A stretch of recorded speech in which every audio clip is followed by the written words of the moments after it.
బతుకు ఆగారికి వచ్చింది. మేము తెలంగాణోళ్ళము కామా,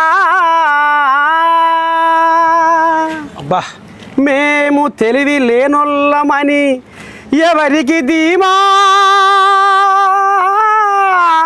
బా మచ్చలేని స్వచ్ఛమైన మట్టి మనుషులము. బాబా ఎంతమంది మారినా ఎవరు వచ్చిపోయినా మా తలరాతలు మారుతలేవు, మారుతలేవు. ఇదేగా ఇలా బాగా అంతా తెలుసుకొని వచ్చినావు తాత. చేతి చూసి అన్ని చెప్పేస్తావు అన్నట్టు. అరచేతుల అంజనం తాత.